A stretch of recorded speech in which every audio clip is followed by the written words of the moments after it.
here, we can begin.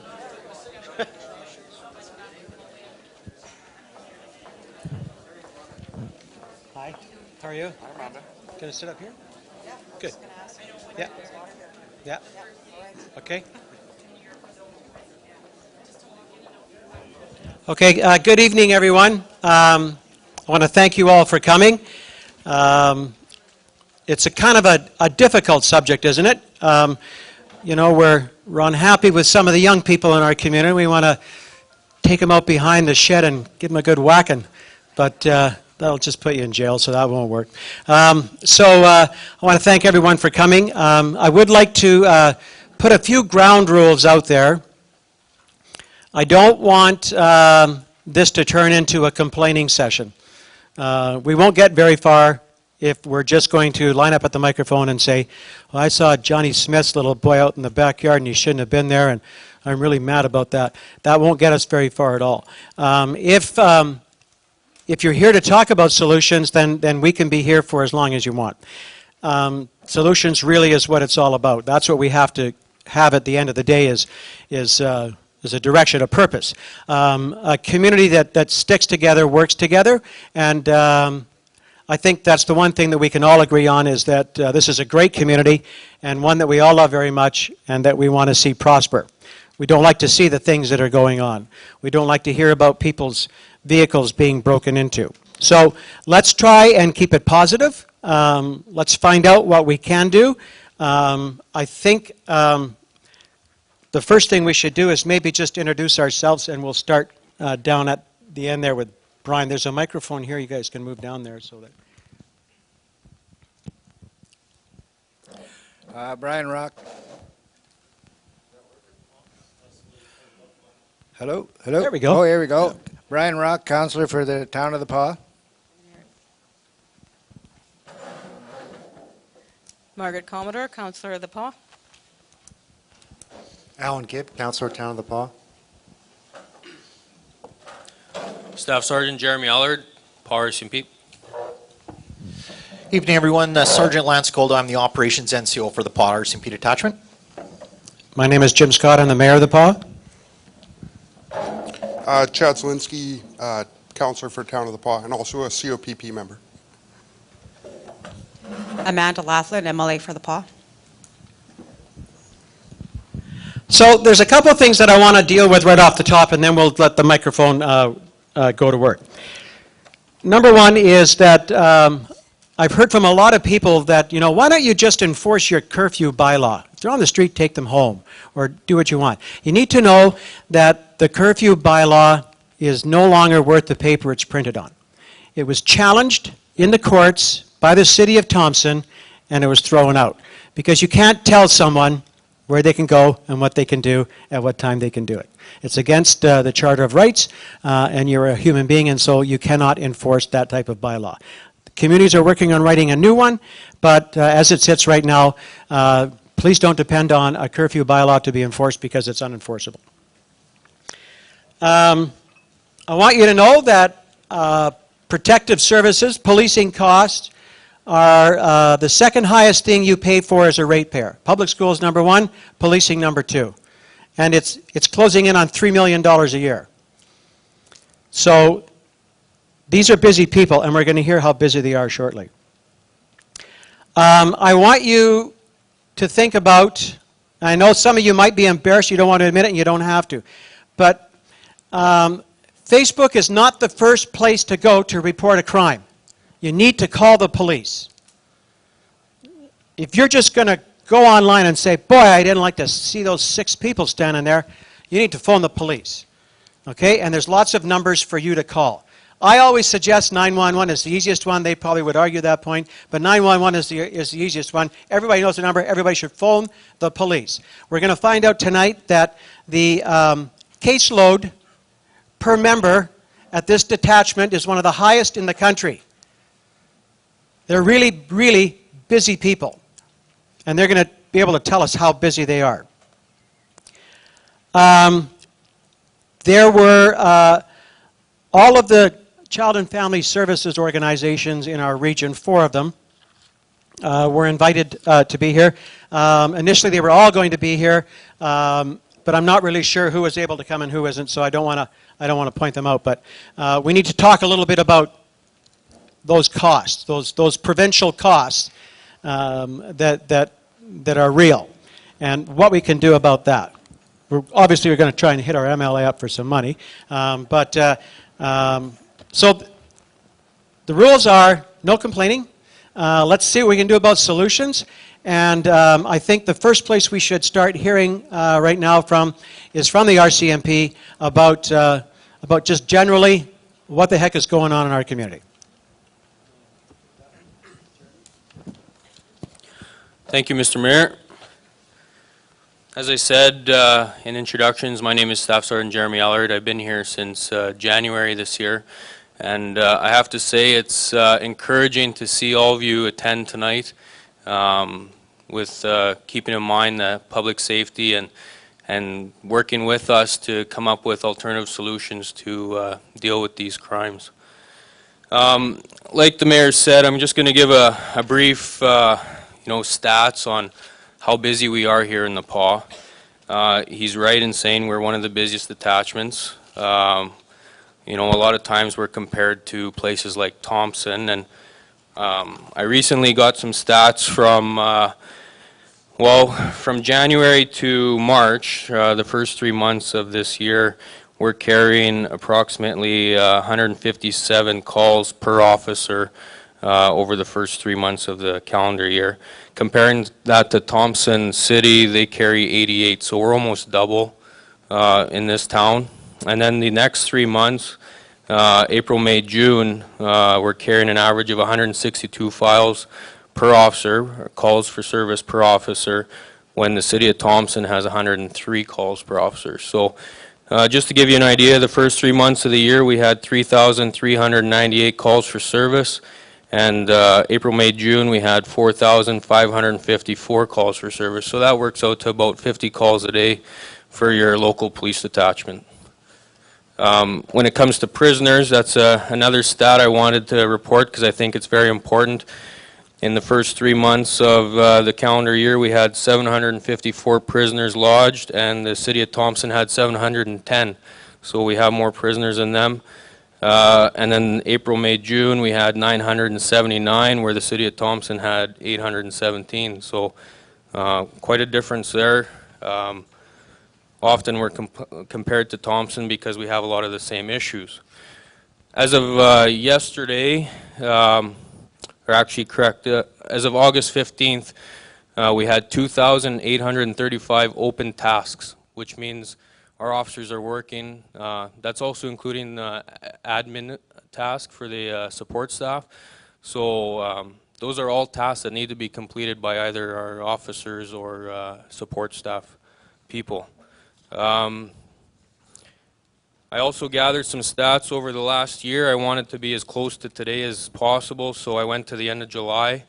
So August 1st, 2014 to July 31st, 2015. We responded to 132 calls of traffic accidents. I'm just going to hit on the high numbers.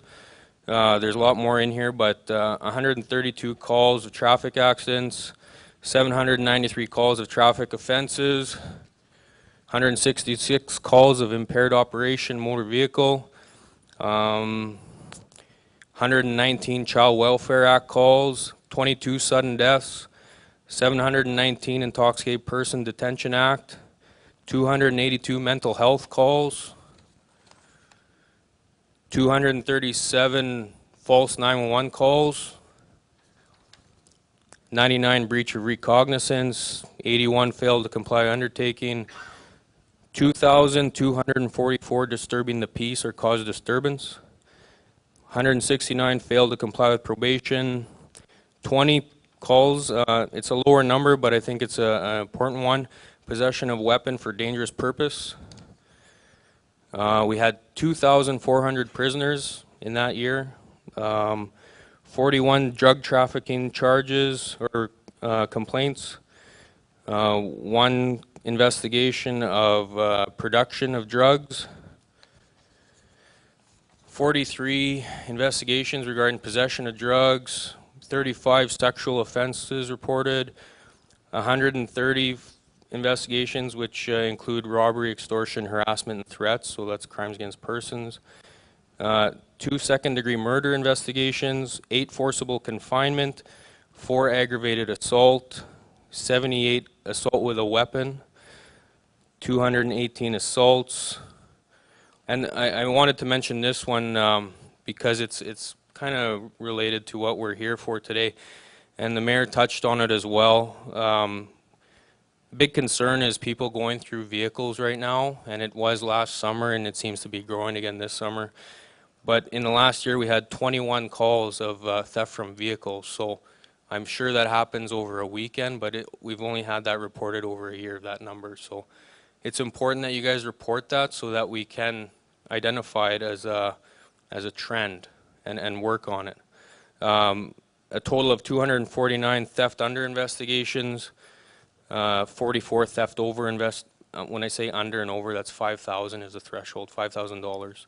So 44 calls of theft over 5,000, 17 calls of possession of stolen property, and I highlight that one because in 17 cases where we found people in possession of stolen property, there were 17 charges laid. 504 mischief, which includes damage to or obstruct enjoyment of property.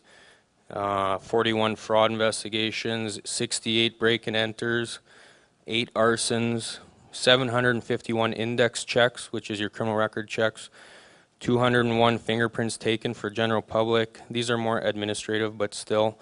190 calls of suspicious persons, vehicles, or property, 50 animal calls, 293 false alarms, 491 breach of peace.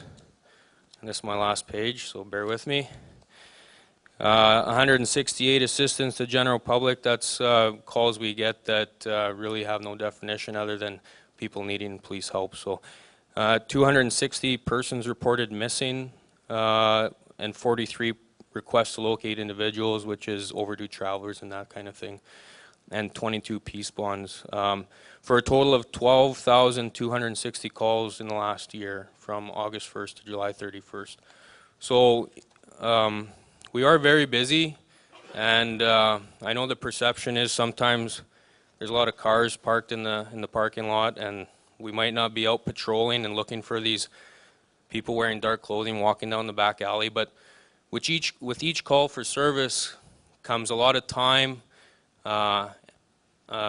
spent on preparing those investigations, either for review by a supervisor or for criminal charges to be presented in court. It's not like the TV shows where we can spend our entire 10-hour shift driving around from call to call, picking up somebody, dropping them off at cells, and going to the next one. There's a lot of processing time that's involved with each call, whether it leads to court cases or not. There's some time that is committed to each call that comes in, all 12,000 plus. So I think it's important that the community understand we all joined this organization to try and help people, and we truly are. But sometimes the day runs out of hours and minutes, so our people are in there on overtime, our people are in there on their own time just to try and keep up.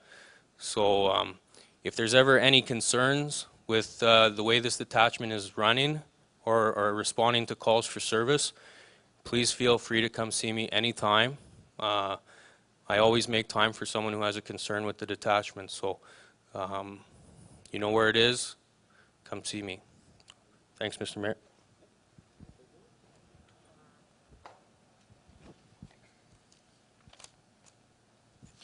I guess what I'll touch on here, everybody, is one of the questions that often gets proposed to myself is why don't the police have time, or why is my call not a priority? I call the police and I'm waiting 45 minutes, an hour, 2 hours for someone to show up. Now, whether that call could be someone is checking the locks on my car, someone stole my garden gnome from my garden. When I call for police, why aren't we there? And I just want to quickly touch on the way that the RCMP nationally prioritizes calls for service.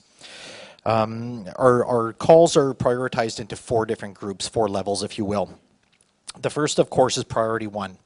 And for the members that are sitting out here, we know that when Priority 1 comes across the radio, every member, including myself, Jeremy, the dog man, any traffic members that are traveling through the community, perhaps going to Winnipeg, their ears perk up right away because that's the highest risk to the public and the highest risk to police officers.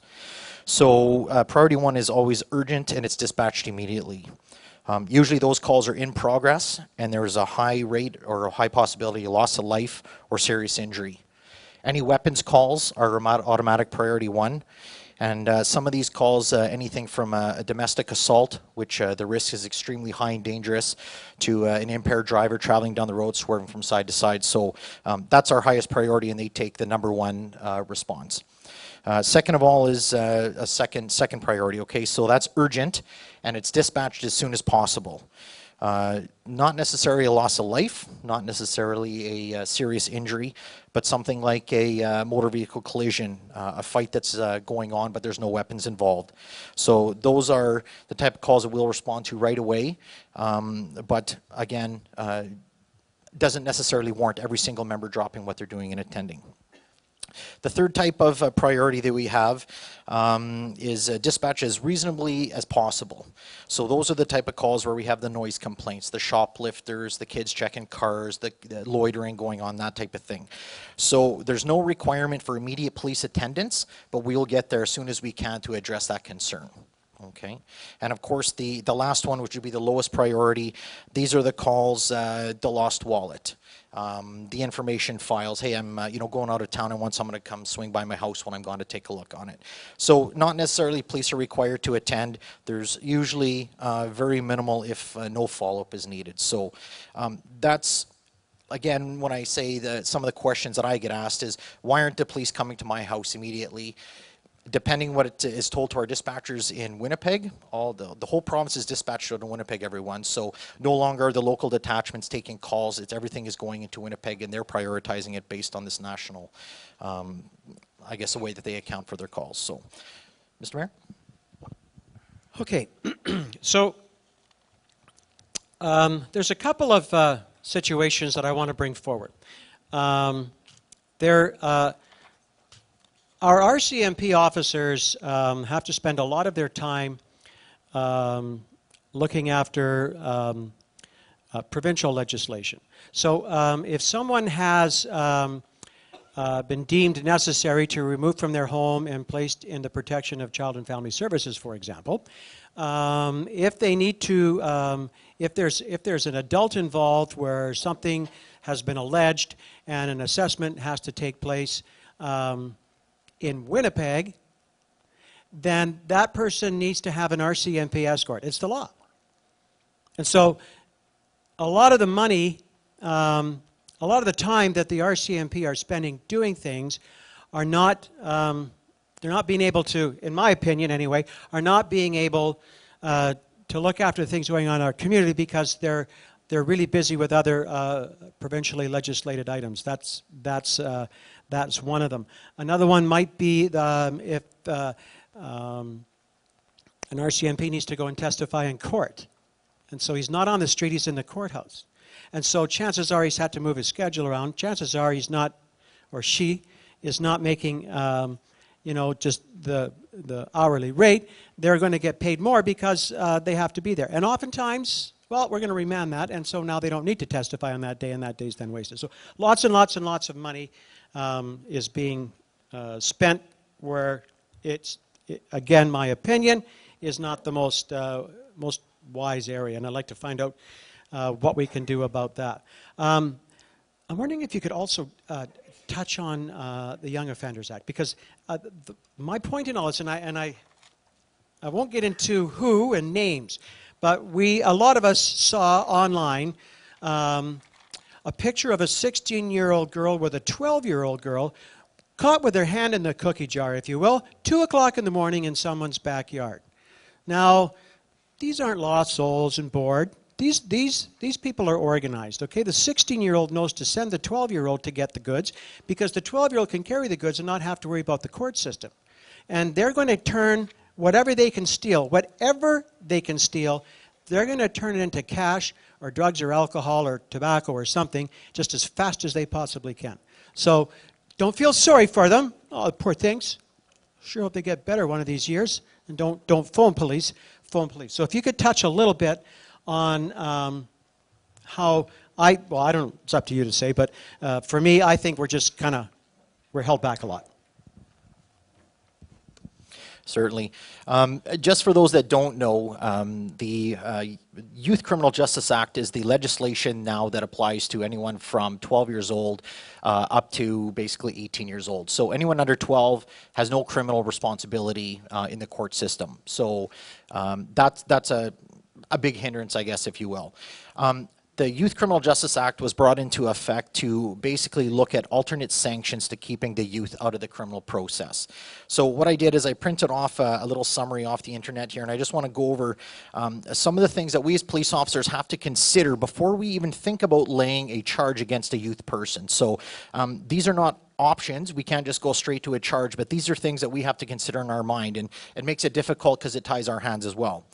So it says here, the Youth Criminal Justice Act requires police officers to consider the use of extrajudicial measures before deciding to charge a young person, and prosecutors are specifically authorized to use these types of measures. So the first thing that it says here that we have to do is take no further action at all. So we just simply do nothing, which is obviously absurd, and that's never going to happen. Warnings, which are informal warnings by police. The third option that we have to consider, again, this is a hierarchy, right? Police cautions, which are a more formal warning by the police. Fourth is a Crown caution. So now the police caution isn't good enough. We're going to a Crown prosecutor who's going to talk to this young person and give them the stern warning. The fifth is a referral, which is agencies in town that we can refer the person to, community healing circles or restorative justice committees, programs. We can sometimes refer them to them for involvement as well.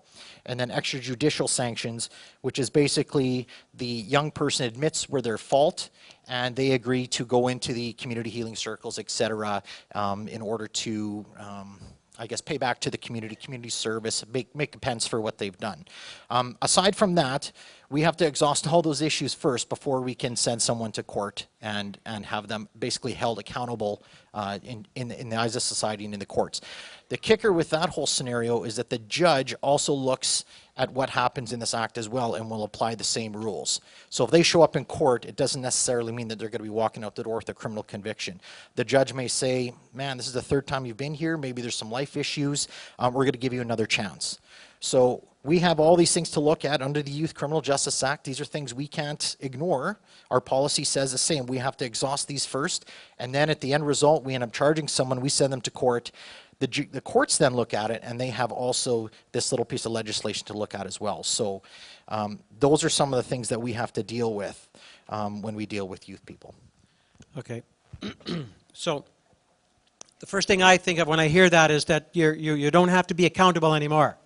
Used to be one day when we were younger, you had to be accountable, but you don't so much have to be as accountable as you once were. The other thing I want to mention before I open this microphone up here is that earlier you heard Jeremy talk about a great long list. He would page after page. We did this, we did this, we did like 12,000, rule. And so you're left with the opinion that you live in a very violent community, and other communities, when they're talking about other communities, they mentioned the PAW as one of the most violent communities in the country. And so, when you're out there trying to sell your town, it's not that easy when, you're labeled as a violent community. And I believe that Jeremy will back me up on this, is that while it appears that's the case, many of these crimes being committed are being committed with a person who knows the other person. This is not like you're walking down the street and someone jumps out behind Giant Tiger and thumps you on the head with a 2x4. These are issues where people know each other. So I want to make that very clear. I don't want you to go home and think that you live in a most violent, like a little Detroit, because that's just not the case. So I was trying to end that on a positive note. I don't know how I did, but it's a great town, and I love it, and that's why we're all here. So we would like to hear from you about your thoughts, what we can do to move things in a more positive direction. and what your concerns were, what your thoughts were. So, you know, we all came out in the middle of the summer, so let's make the time worthwhile.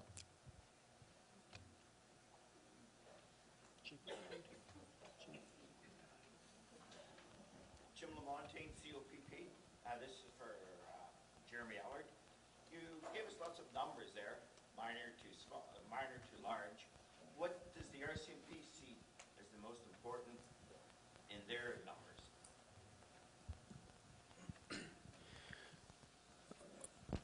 The RCMP, more specifically this detachment under my leadership, will focus its efforts on persons' crimes.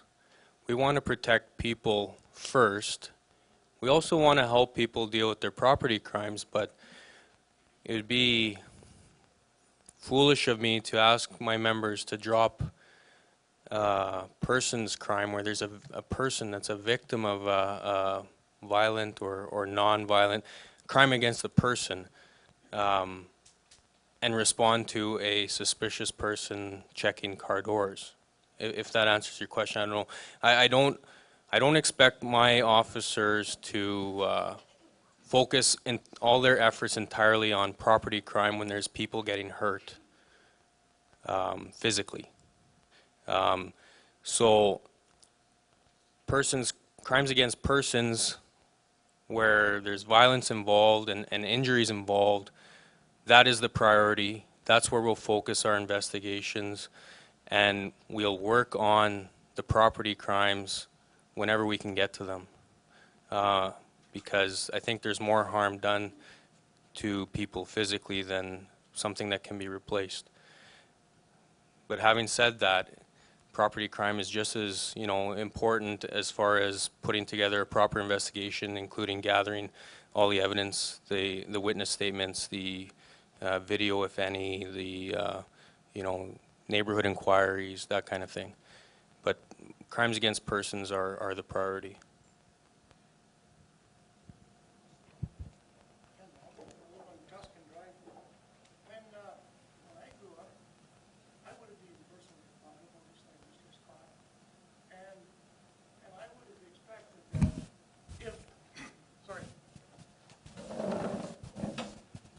Sorry, I would have expected that if I had done something that damaged property or whatever, my parents would have been sued because of what I did.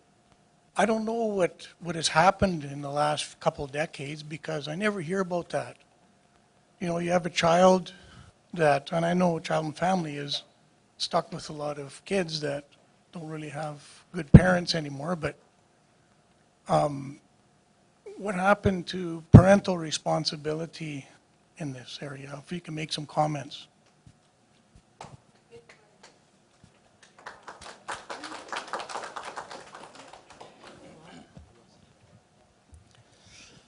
I don't know. I was always afraid to death of my father. I mean, just like, holy, he's not going to be happy about this.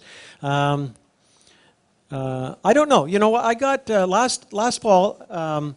I got caught saying something I shouldn't have been saying. I was, you know, I was at a fire department meeting, and I said all the RCMP, you know, this is how high they are because that's all we see of them. They're all driving around their cars and not doing anything.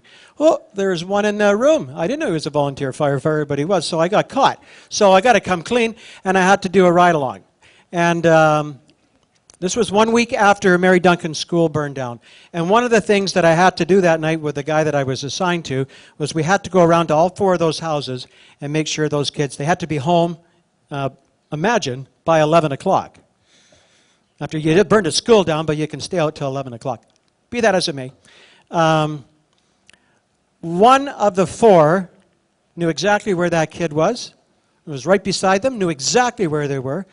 Another one said, yeah, they're asleep. No, they're not. They're hanging out the window up there. They're ready to go as soon as we leave. And 2 others really weren't sure, calling their names out. Where were they? Maybe downstairs watching TV or whatever. 3 of the 4 were under the protection of Child and Family Services. The people who were hired to look after these kids didn't know what the heck was going on. So I think we have a broken system. I don't think we can fix it. I don't see how we can fix it. I think we can make a lot of noise about it, but I think we're dealing with a broken system. They always talk about how the pendulum swings, and it'll come back. But in the meantime, I was going to mention earlier, I was talking about this 12-year-old and a 6-year-old. The 12-year-old got in trouble from her parents because they took away her phone. Well, I'll fix you. I'll call Child and Family Services. She did. She was assessed and removed from that home. Removed from that home. It's a broken system. And so, you know, I would like to, at some point, one of the solutions I see, I hope we can talk about tonight, have time to talk about, is that we need to take this a step further, and we need to involve the court system. We need to involve some lawyers. We need to involve our MLA. We need to involve a lot of people if we're going to move this thing forward. How do we fix this? Like last year, the province was stunned to learn, and you know, if you don't know, you don't know. And they brought an end to kids staying in hotels. That was a great thing to do, by the way. That's no place to raise a child, is in a hotel in Winnipeg. You need to be in homes. And so, you know, they moved them along. So it's a broken system that we have to try and fix. Hello. Sure, there's a microphone right there.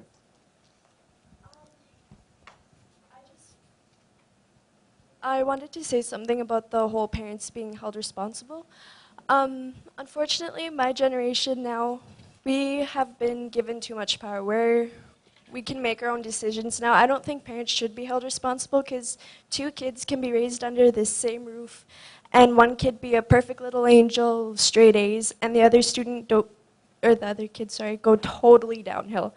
And yet they were raised by the same parents. I don't know. I don't think parents should be held responsible anymore. It's not the parents who are telling their kids, you go steal something. As far as the parents know, their kids are sleeping in their bed right now.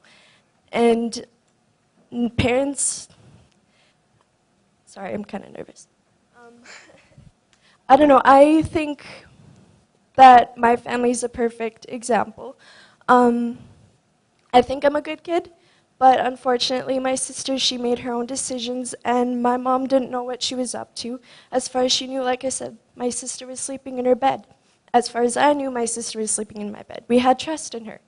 And sometimes kids just, I don't know, we can make our own decisions, and I just don't think parents should be held responsible.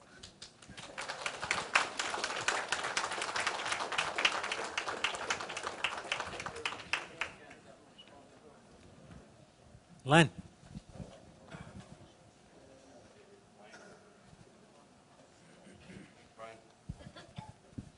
Don? Yeah.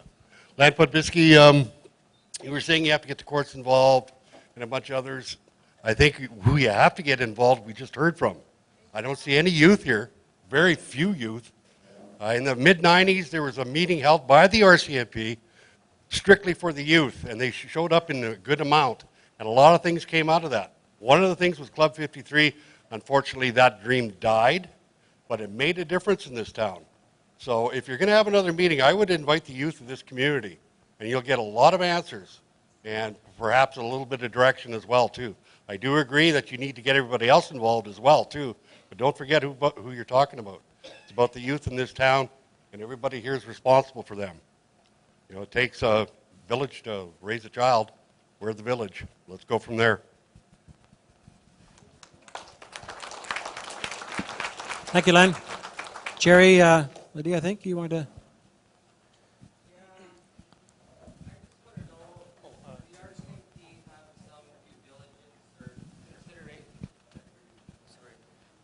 Have some consideration if a resident decides to take some matters in their own hands. I've had someone kick in my door and I was debating, am I better off dealing with them or dealing with the RCMP?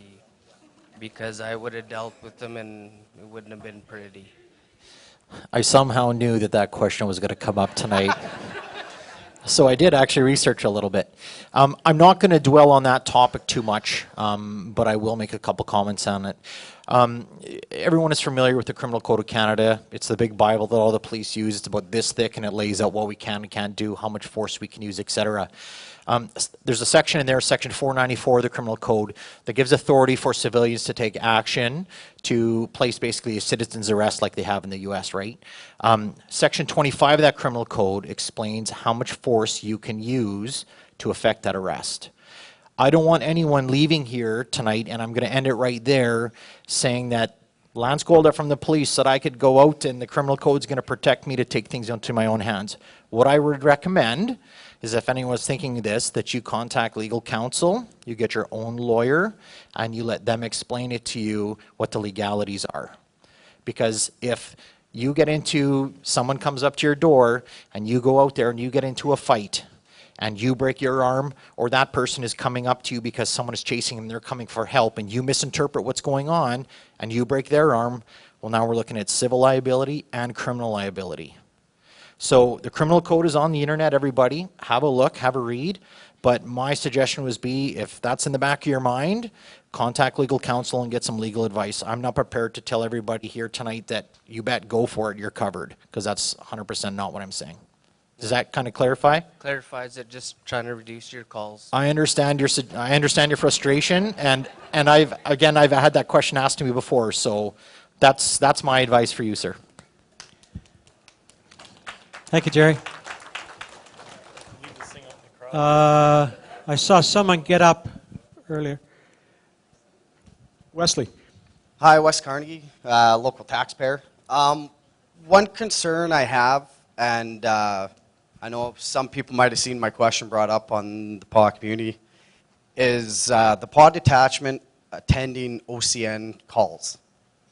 As Jim said, that the police is one of our biggest fees to the town. Now, for us attending OCN calls, is there agreement between the town and OCN to get reimbursed? Or is it just kind of helping our neighbors? Is there anything out there? Because obviously, if we're attending OCN calls where there's not enough members, we're taken away from Town of the Paw.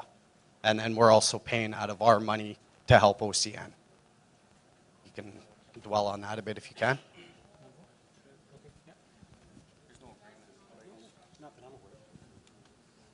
Good question. There is no agreement in place for sharing of resources. The OCN detachment runs under its own agreement, under its own funding through a community tripartite agreement. And actually the sergeant in charge of that detachment is here in the audience today, Brent Mattice.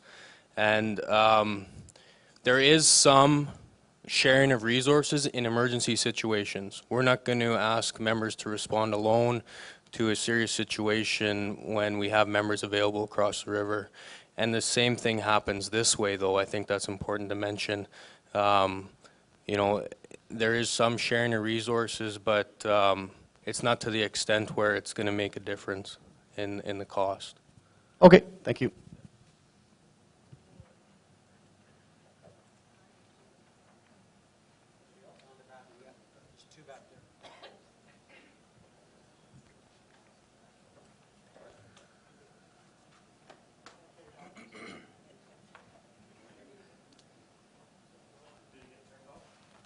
Yes, this question is Jim Scott, the mayor. About a couple of months ago, I was reading our local paper and it had an article about the transits in the PAW. You said 82% or more were from out of town. Are they going to do something about this problem with the transits? Thank you. Okay. That's a good question. So we do know that a lot of the people who live on the street end up here because they're not welcome in their communities anymore, for whatever reason. But they've been banned from their community. So as the mayor of the PAW, it would probably take about 12 minutes before I went to jail if I said, hey, you pack your bags and get out of town. I can't do that. That's illegal. I can't tell you where you can live and where you can't live. And so it's an issue. Again, I don't want to be picking on the province on this, but everybody passes the buck. It starts at the federal government, they pass it on to the provincial government passes on to the municipal government, and then we just dump it. And so hopefully the problems go away, but every now and then that doesn't happen. So a lot of the issues that these people are dealing with, a lot of them are mental issues. You know, they're, you know, wake up one day and say, I'm going to be the best homeless guy in town today. You know, things happen. So, if there's no place to deal with that, if there's no place, you know, they live on the street. They don't live in a big house, so they can't afford any kind of rehabilitation, and so we don't afford the services of trying to turn their lives around. You know, so they're kind of on their own. So. I don't know about you, but I find over the last couple of months they've become a lot less aggressive than they were. I'm told a number of them do have homes. They just prefer to be on the street during the day. That's where their friends are. So I'm not sure what you do about that issue. I do know that because we're the local service center in northern Manitoba, this is where they come. This is where they come. This is where all of their friends are. There's a lot of relations here, and so this is where they are. We've had to do some unbelievable things. One of the toughest things I ever did was to suggest and carry through with shutting down public washrooms in a public library. What are you going to do? You know, lady said you can't do that. I said, fine, then all these people can go and use your bathroom at your house. Well, that wasn't a very good idea. But what are you going to do? So you can turn a blind eye, you can argue, you can complain, you can call them down, but at the end of the day, they're still there. So I don't have a solution. I'm much more aware of how these people got to where they were than I was 6 months ago. You know, but until we're prepared to do something about it with resources, then I sadly don't see much of a change. They have a homeless situation in Thompson. They have a homeless situation in Flin Flon. They have a homeless situation in Dauphin and Brandon and Winnipeg and all the other communities in the province, same as here. But this is we're a service center, so this is where they come. This is where they come. I wish I had a better answer for you. Len. Thompson has a program. I remember 3 or 4 months ago reading about it in conjunction with the RCMP, Canadian Canada Mental Health. There we go. Yeah, Thompson has a program that's pretty successful, I understand. I think the RCMP can give you backup on that. And they involve Canadian Mental Health, the homeless shelter there, the city, and a few others, valet. Everybody got together, and the amount of calls to do with the homeless was cut by half in that community. So I don't know, you could talk to the RCMP there. I'm sure they could get the information out of Thompson and perhaps make a model for this community as well. Yeah, it's an ambassador program. We had made application for it about 1.5 years ago. Excuse me. And it's a pilot project, and so the province awarded it to Thompson. So the jury's still out on it. It's still underway, and it's still being financed. Hopefully, you know, we'll be in line to be able to take advantage of that. I do want to mention that we've just been approved on an ambassador program, a grant. We put up $15,000. I believe the lotteries puts up lotteries and liquor puts up $15,000, and it's designed to, again, deal with these people and try to make your streets a little bit safer. So we'll have ambassadors out on the street until New Year's Eve, I think it is, and then we're kind of back to square one on it. But there's some interim relief that we'll be able to hire a couple of people who will be able to work very closely with them. If I can just add one thing to that, Mayor Scott, we all know we see these people every single day in the community. What we have to remember is that until a person wants to receive help and better their lifestyle, we can throw every program at them and throw them into Dryout Center. When they come out of there and their friends are still all on the street in the Paw or the Thompson or the Flin Flon, they go back to what they're used to. So I agree with you. Any ideas to come up with, we see it every day, and it's a huge burden on our members, is going and picking up the people that are intoxicated, they're walking around, they're passed out.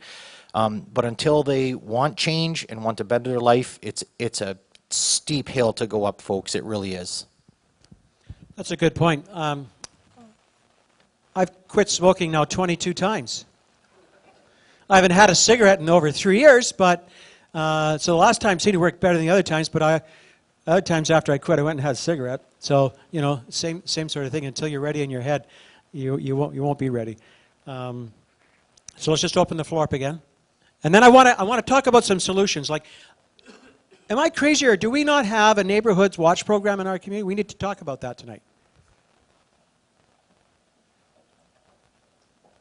Cindy, you want a microphone?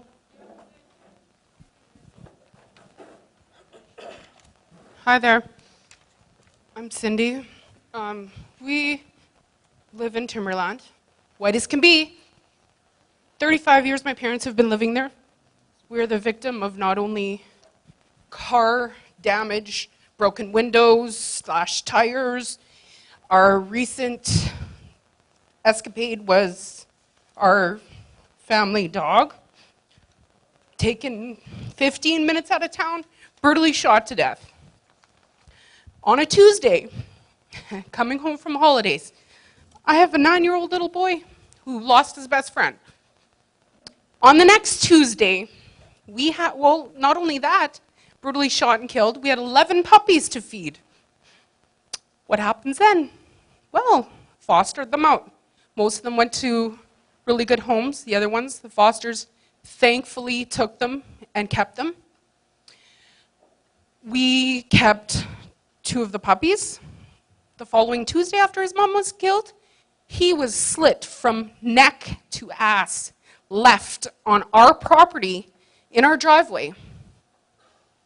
Where does that leave us? Little kids are breaking our windows, slashing our tires. Oh, we have to tell the parents. These parents are responsible for this. Well, where was the justice in that? There was no justice. Thankfully, this young officer here was kind enough to help us carry our dog and bury her on one Tuesday. On the next Tuesday, who was there? Nobody. Still, I have not heard anything. I've called numerous times to the detachment to find out where is the justice in this? What is going on with this case? I have heard nothing to date. This was the beginning of July. This is going on the end of August. Where's the justice for our family? He's lived in that same place for 35 years. You're talking about a desirable place to live? For me, undesirable. I'm sorry. It has become an undesirable place to live. I feel comfortable. I feel more safe walking down the streets of Winnipeg than I do in my own community. And how sad is that? And I work for the justice system. I see how bad it is. Like, where do we go from here? Do we take actions into our own hands? I live on the reserve, yes. I heard the comment, are we getting, you know, paid back for this? Well, if we can't call the RCMP and feel safe to call the RCMP, then who do we call? Myself? Do I take matters into my own hands? Because that's where we're at now. Like, I want to know, like, who's taking action for all these little kids doing all this damage? If the parents are not going to be responsible for this, then who is? Because I'm the one paying for all the damages, not them. That's $1,300 worth of tires. Not only that, every single window in a van smashed out by a little kid. And dead dogs. These are my family. These are my kids. Every family member, I'm sure, can attest to having their animals being their kids. Now, where's the justice for them? I want to know what's going to happen to these little kids. Sorry, thank you.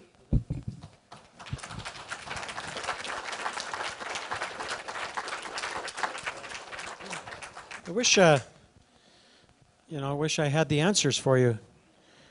I really do. That's horrific and it's very saddening. I don't know the particulars of it. I don't know if they know who these kids are. I don't know anything about it. So It's difficult for me to answer. Maybe you guys can, but I'm really sorry this has happened to you. That's really sad.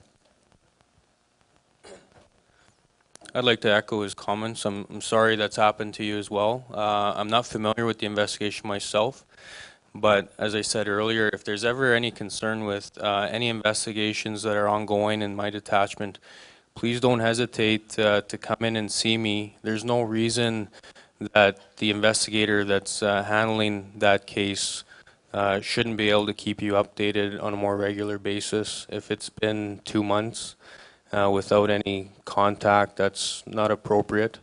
And I expect more of my officers in the PAW detachment.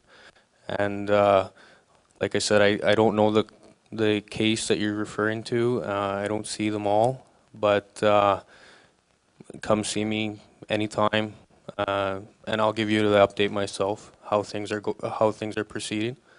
And I do hope you get justice in the end. Dave. Hi, everybody. By the way, I did some good work for the PAW workplace, and I do a very good job of that. I'll tell you, I've been doing that for a long, long time. And I come right down the street down here, RCMP officers, and you know what I saw? Somebody come along and took a big giant rock and hit that building there that Dion and Tracy and them, they own. It's a plumbing business that Dion owns, and I work with him sometimes. And I also work with Greg here. He's just been the greatest guy I could ever trust on the fire department. You know, it doesn't take long to do a job, but you do it well. And I got to say, I'm very, very honored to be proud of our firefighters and our firemen, and our RCMP officers are very important, because you people got to realize, if you guys don't have an RCMP officer, you're not going to know his name right away. But I know lots of names, and I'm lucky. I'm lucky to have Greg here, because he's the only one that cares about me a lot on the fire department, and I care about you guys. Greg's Thanks a good so guy. much. Okay, thank you, Dave. I'm wondering, by a show of hands, who would be interested in learning more about and perhaps taking part in a neighborhood watch program?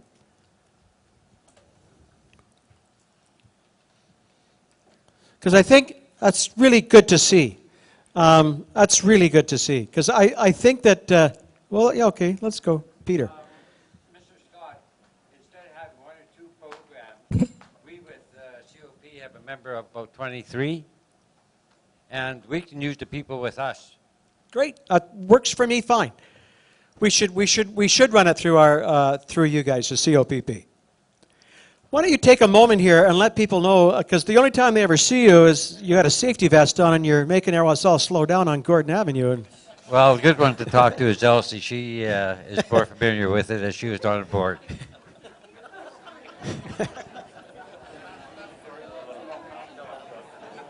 Well done, Peter. Well done. Thank you, Peter. I won't buy you coffee anymore. The Citizens on Patrol program in the PAW has been going since 1993.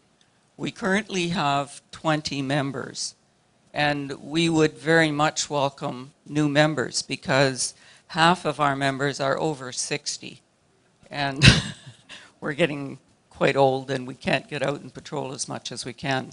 But there is a difference between Citizens on Patrol and the Neighborhood Watch. The Citizens on Patrol program here in Manitoba was started by the Department of Justice, and then it was turned over to Manitoba Public Insurance, who currently is the supporter of the program.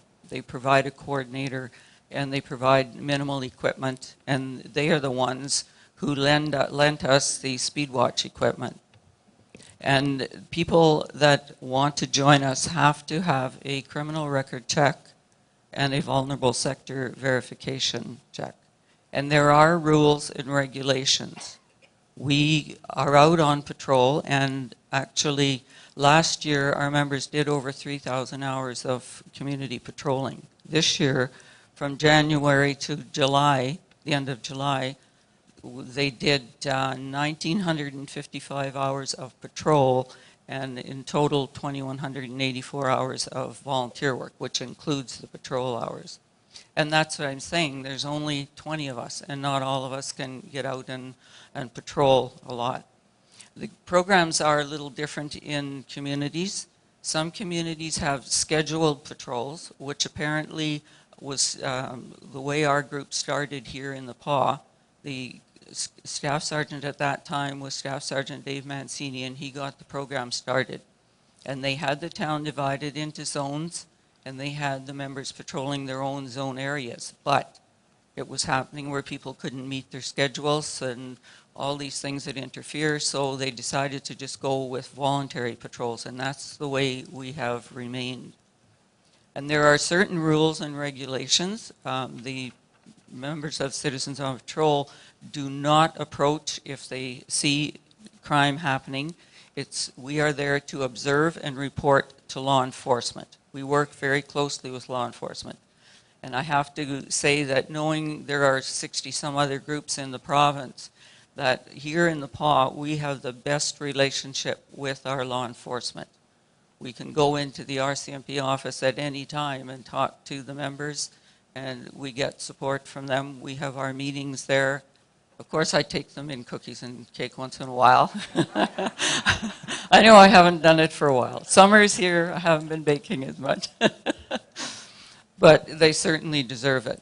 But if anybody is interested in joining our Citizens on Patrol group, you can pick up an application form at the RCMP office and have your criminal record check and your verification done there. And then what happens is those, you pass your crim check, then the staff gives the record to us, and it has to be approved by a resolution at our meetings. And we meet once a month, the first Tuesday of every month, except for July and August in the years. So does anybody have any questions with Citizens on Patrol? Jerry?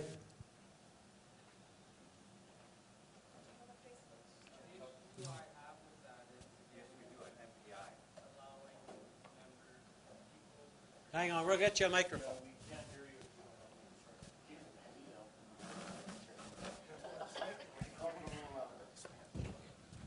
The thing about that is we could have 100, 300, 1,000 citizens on patrol, and that's going to overwhelm the RCMP that much more, who are going to be able to respond that much more quicker. At some point, I have to feel comfortable that if I have a ground to stand on, that I protect my family, my property, my vehicle, my animal, my neighbor, whatever it might be, that I can make that choice. Ultimately, we're here because everything's out of control, right? Maybe everyone doesn't agree with it, but I do. 3 situations last night in my house in a good neighborhood in the evening. Called the RCMP once. I felt bad having to do that because I know how busy they are, but every day there's a point in me that just wants to deal with it, and someone needs to deal with it. And I want to protect our neighbors, my family, my dog, and if it's a bunch of little rugrats running around at the middle of the night, I want to be able to grab them by the scruff and throw them up against the wall and say, enough is enough, and give them a little bit of a scare.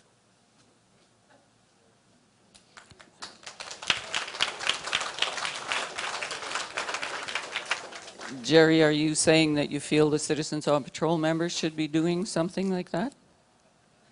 Because we can't. No, I know.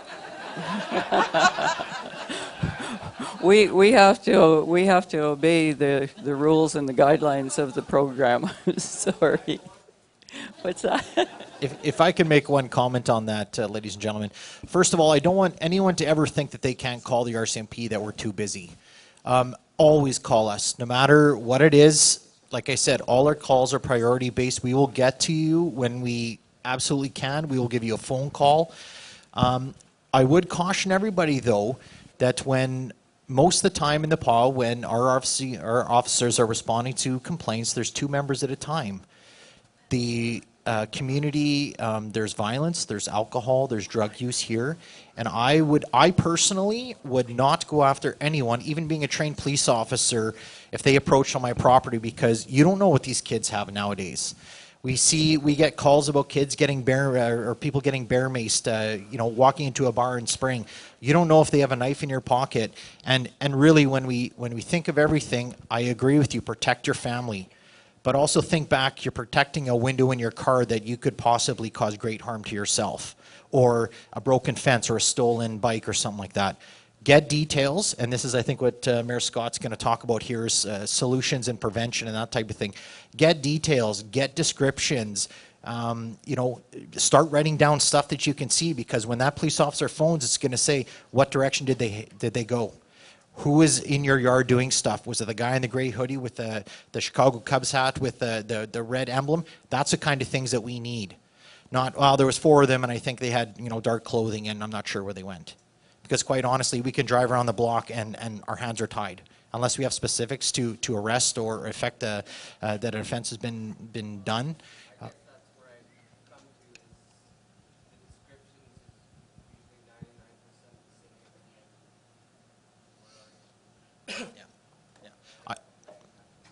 Fair enough. And I appreciate where you're coming from. I really do. I would just hate to see anyone in the community get hurt or stabbed or bottled where four of these 12 to 14-year-olds decide, no, we're not going to take it, and then you're in the hospital now, and then who protects your family?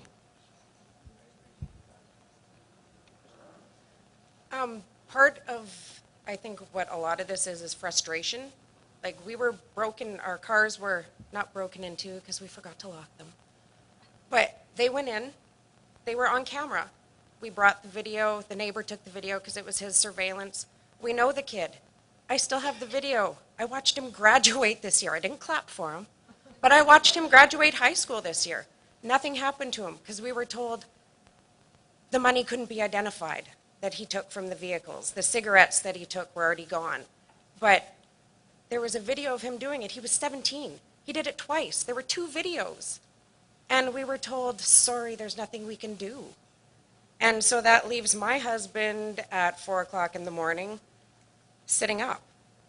He watched 2 guys snooping through the neighbors' yards. He called, and I understand you guys are incredibly busy, but the member just drove through and left.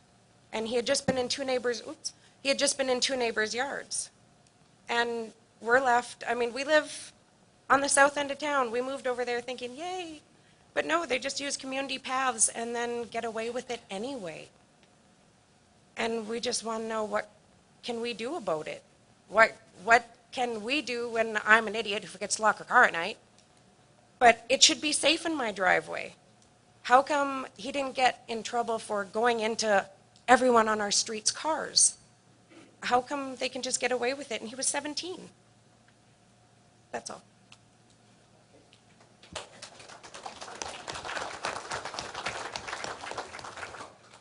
Yeah, same thing here. You know what? Nothing's being done to these kids. Mom and dad are not going to do anything. I have 4 kids at home. I got some stuff stolen last year in my house, my own house. My kids are there. You put me in jail, I don't care. I will protect my family, like this guy in the back here. We got to do something with the justice system to take care of these guys. Not just a slap on the hands and that's it. That's the problem right there, is the kids. You got to take care of those kids. Just a slap in the hands. And those guys were doing that the week after. There was still stealing wallets in the houses the week after. You got to do something with those kids.